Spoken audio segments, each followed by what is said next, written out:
नमस्कार दोस्तों, आपके अपने YouTube चैनल जीएस एक्सप्रेस 2 में आपका पुनः स्वागत है।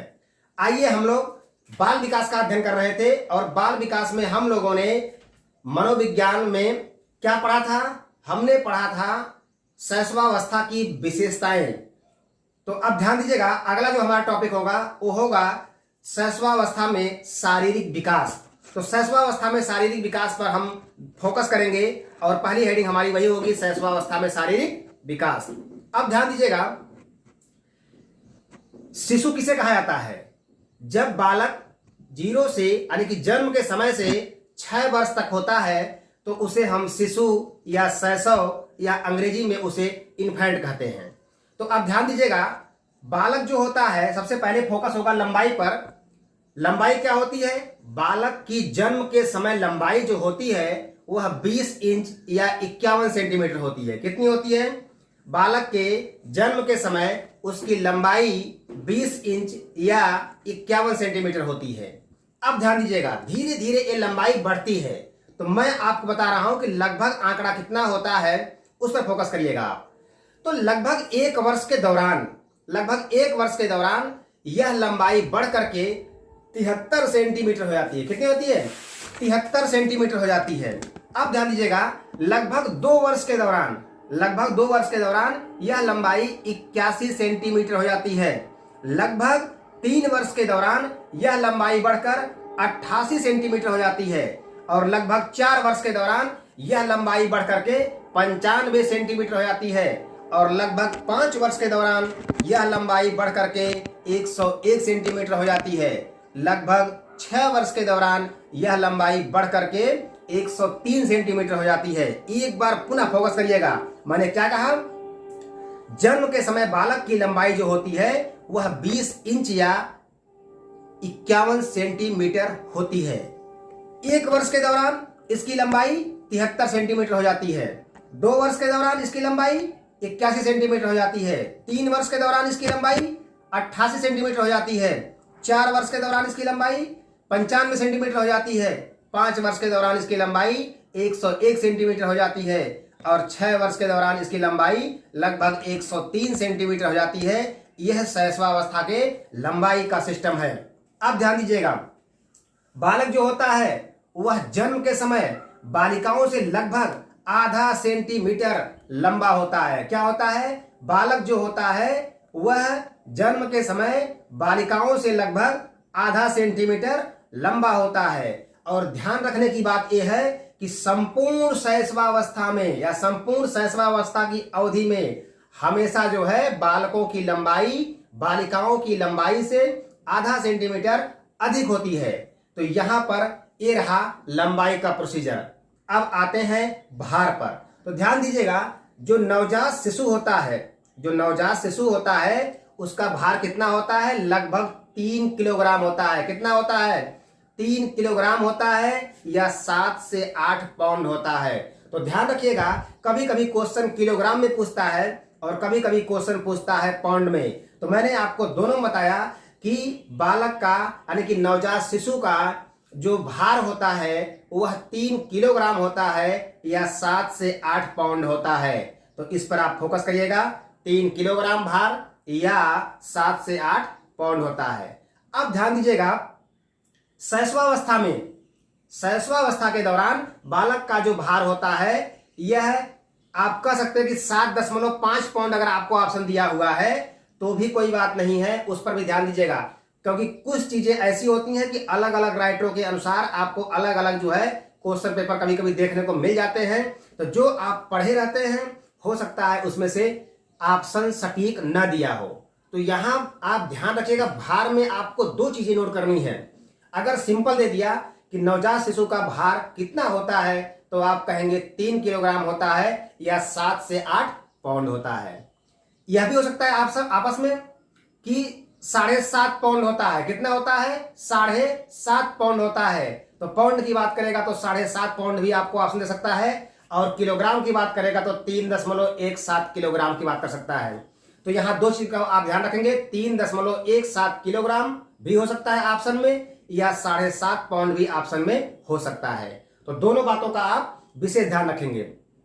अब अगर बालिकाओं के भार की बात की जाए तो बालिकाओं का भार जो होता है यह 0.5 जो है ग्राम कम होता है। कितना कम होता है? 0.5 ग्राम कम होता है बालिकाओं का वजन। अब एक चीज ध्यान दीजिएगा, शैशवावस्था में जो होता है वह शैशवावस्था में जो बालक की लंबाई है, चाहे ठीक है उसका भार है, वह लड़कियों की अपेक्षा हमेशा ज्यादा होता है। इन दोनों तथ्यों को पढ़ने से आपको समझ में आया कि मैंने आपको बताया कि जन्म के समय बालक जो होते हैं वो बालिकाओं से आधा सेंटीमीटर लंबे होते हैं, और मैंने भार में भी कहा कि लड़कियां बालक से भार में 0.5 ग्राम जो है वह कम होती हैं। तो इस तरह से आपको ये चीज समझ में आ गई कि पूरी शैशवावस्था के दौरान चाहे भार हो चाहे लंबाई हो, इस दौरान जो है बालक हमेशा बालिकाओं से अपेक्षाकृत क्या होते हैं? ज्यादा होते हैं। तो ये बात आपको समझ में आ गई। अब एक चीज और ध्यान दीजिएगा, अगर कहा जाए गर्भ में, तो भाई जो गर्भ में बालक विकसित होने का ठीक दिन होता है वो मैंने आपको बताया था, कितना पीछे बताया था कि 270 या 280 दिन होता है। ठीक है, कभी कभी क्वेश्चन सप्ताह से पूछता है, तो ध्यान रखिएगा सप्ताह अगर पूछे तो आपको बताना है 40 सप्ताह। क्या बताना है? 40 सप्ताह। मैंने क्या कहा? जो गर्भ होता है या गर्भ में जो बालक का विकास होता है वह लगभग कितने दिन में होता है? तो मैंने पीछे वीडियो में आपको बताया था कि 270 या 280 दिन हो सकता है। लेकिन अगर सप्ताह की बात करेगा तो उस पर ध्यान दीजिएगा कि कम से कम 40 सप्ताह लगता है। कितना लगता है? 40 सप्ताह लगता है। अब हम आते हैं मस्तिष्क पर। किस पे आते हैं? मस्तिष्क पर आते हैं, और मस्तिष्क का क्या सिस्टम है उसको ध्यान दीजिए। ध्यान दीजिएगा, जो नवजात शिशु के मस्तिष्क का भार होता है वह 350 ग्राम होता है। कितना होता है? नवजात शिशु के जो मस्तिष्क का भार होता है वह 350 ग्राम होता है, जो 6 वर्ष की आयु में औसतन आते आते 1250 ग्राम। अब ध्यान दीजिएगा, मैंने क्या कहा कि जो नवजात शिशु के मस्तिष्क का भार होता है वह 350 ग्राम होता है। कितना होता है? 350, ठीक है, ग्राम। लेकिन 6 वर्ष की जब आयु आती है, यानी 6 वर्ष की आयु आते आते, क्योंकि आपको मालूम है कि शैशवावस्था 0 से लेकर के 6 वर्ष तक है, तो 6 वर्ष तक की आयु आते आते यह भार जो है 1250 ग्राम हो जाता है। तो अब हम लोग आते हैं हड्डी पर। किस पे आते हैं? हड्डी पर। हड्डी का क्या सिस्टम भाई है? तो जो नवजात शिशु में हड्डी होती है वो कितनी होती है? 270 हड्डी होती है। ध्यान रखिएगा, हड्डियों की संख्या अक्सर आपसे पूछेगा। तो जो नवजात शिशु की हड्डी की संख्या होती है यह लगभग 270 हड्डी होती है। ये बाल्यावस्था में बढ़ जाएगी और किशोरावस्था में जाकर के फिर क्या हो जाएगी? घट जाएगी। तो ध्यान रखिएगा, अगर पूछे शैशवावस्था के दौरान बालकों में हड्डियों की संख्या या नवजात शिशुओं में हड्डियों की संख्या कितनी होती है, तो आप कहेंगे 270 होती है। कितनी होती है? 270 होती है। अब आते हैं दांत पर। किस पर आते हैं? दांत पर आते हैं। तो ध्यान दीजिएगा, जन्म के समय बालक में कोई भी दांत नहीं होता है। जन्म के समय बालक में कोई भी दांत नहीं होता है। लगभग 6वें महीने में दूध के अस्थायी दांत निकलने लगते हैं। मैंने क्या कहा कि जन्म के समय बालक में कोई भी दांत नहीं होता है। लगभग 6वें महीने में दूध के अस्थायी दांत निकलने प्रारंभ हो जाते हैं, और 1 वर्ष के दौरान लगभग 20 अस्थायी दांत जो दूध वाले होते हैं वह निकल जाते हैं। ध्यान रखिएगा, 1 वर्ष के दौरान लगभग दूध के 20 अस्थायी दांत निकल जाते हैं। अब आता है भाषा का डेवलप, कि जो है भाषा का विकास जो है कैसे होता है। तो यहां ध्यान दीजिएगा, लड़की में लड़के की अपेक्षा, ये पहला एक सिस्टम है, ठीक है। लड़की में लड़के की अपेक्षा भाषाई विकास पहले होता है। तो एक ही एक ऐसा सिस्टम है जो लड़कियां जो है लड़कों से आगे रहती हैं। अर्थात भाषा विकास अगर कहा जाए तो लड़की में लड़कों की अपेक्षा जो है भाषाई विकास पहले होता है। ठीक है, अब आते हैं हम लोग हृदय की धड़कन के बारे में। तो ध्यान दीजिएगा, जो नवजात शिशु का धड़कन होती है, नवजात शिशु की धड़कन होती है, वह प्रथम माह में मान के चलिए कि प्रति मिनट 140 बार धड़कता है। क्या मैंने कहा कि नवजात शिशु का प्रथम माह में जो हृदय की उसकी धड़कन होती है वह लगभग प्रति मिनट 140 बार धड़कती है, जबकि 6 वर्षों पे यह लगभग 100 बार हो जाता है। कितना आता है? 100 बार हो जाता है। अब यहां ध्यान दीजिएगा, मैंने क्या कहा कि जो नवजात शिशु होता है उसकी जो धड़कन होती है वह प्रति मिनट 140 बार होती है, लेकिन लगभग 6 वर्षों में आते आते यह धड़कन 1 मिनट में 100 बार हो जाती है। लेकिन अगर कहा जाए कि एकदम जब शिशु जन्म के समय पैदा होता है तो उस समय क्या होता है, तो उस समय यह जो है धड़कन अनियमित रहती है। मेरी बात फिर से ध्यान रखिएगा, शिशु जब जन्म लेता है तो उस समय उसकी धड़कन अनियमित रहती है। क्या रहती है? अनियमित रहती है। और प्रथम माह में शिशु की धड़कन जो होती है वह 140 बार हो जाती है 1 मिनट में। और जब 6 वर्ष धीरे धीरे बीतने लगता है तो 6 वर्ष के लगभग में यह 100 बार हो जाती है 1 मिनट में। अर्थात जन्म के समय अनियमित और प्रथम माह में जो है 140 बार प्रति मिनट और लगभग 6 वर्ष के दौरान जो है 100 बार प्रति मिनट हो जाती है। अब एक बार इसको हम समराइज करते हैं कि जो हमने शैशवावस्था में शारीरिक विकास पढ़ा, क्या ये विकास आपको समझ में आया या नहीं आया। ध्यान रखिएगा, टारगेट हमारा रहेगा कि क्लास में ही आपको पूरी तरह से याद हो जाए। तो हमने आपको क्या बताया? हमने आपको यही बताया कि शैशवावस्था में जब बालक पैदा होता है, शैशवावस्था के दौरान जब उसकी लंबाई को देखा जाए तो इस पर ध्यान रखिएगा, थोड़ा सा मिस हो गया, इस पर ध्यान रखिएगा।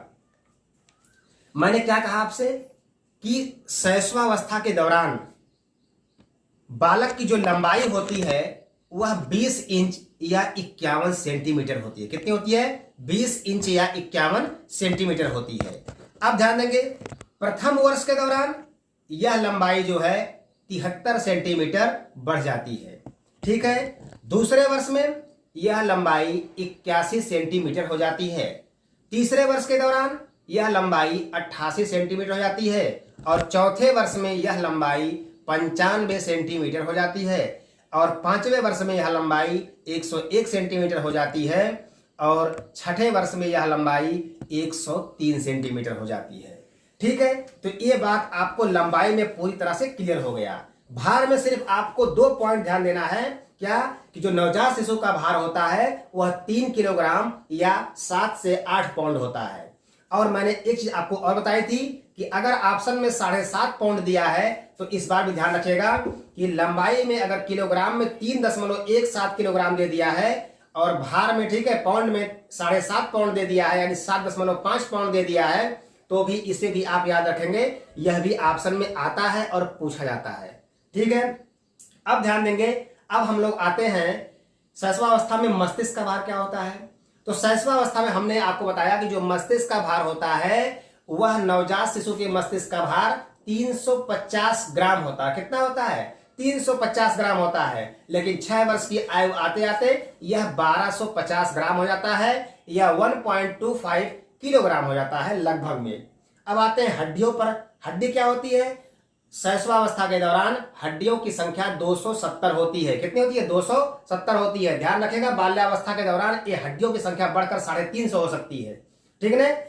और उसके बाद किशोरावस्था में के बाद जो है क्या होती है? 206 हो जाती है।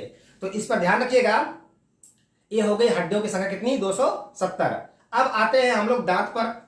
जब बालक जन्म लेता है तो उसमें कोई भी दूध का दांत नहीं होता है, अर्थात बालक जन्म के समय उसमें कोई दांत नहीं होता है। लगभग 6ठे माह के बाद उसमें दूध के अस्थायी दांत निकलने प्रारंभ हो जाते हैं और लगभग 1 वर्ष के अंत में लगभग दूध के 20 अस्थायी दांत निकल जाते हैं। तो ये ध्यान रखिएगा, 1 वर्ष के दौरान लगभग दूध के 20 अस्थायी दांत निकल जाते हैं। अब आता है भाषा। भाषा ही एक ऐसी है जिसमें लड़कियों का विकास लड़कों से पहले हो जाता है, अर्थात जो भाषा होती है यह लड़कों की अपेक्षा लड़कियों में पहले विकसित हो जाती है।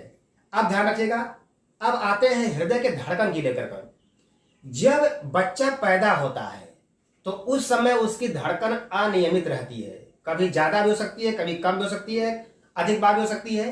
तो ये ध्यान आप रखिएगा कि जन्म के समय बच्चे की धड़कन जो होती है वो अनियमित होती है, लेकिन प्रथम माह में लगभग 1 मिनट में 140 बार धड़कता है और यह 6 वर्ष की अवस्था आते आते ये जो है 100 जो है बार प्रति मिनट में धड़कता है, अर्थात 1 मिनट में 100 बार धड़कता है। अब यहां ध्यान दीजिएगा, हमने शैशवावस्था के शारीरिक विकास को पढ़ाया आपको। ये वीडियो आपको कैसी लगी और आपको याद हुआ कि नहीं हुआ, आप कमेंट बॉक्स में जरूर बताएं। कहीं से कोई पॉइंट अगर आपको समझ में नहीं आई हो तो आप उसे जरूर कमेंट करें। जय हिंद, जय भारत।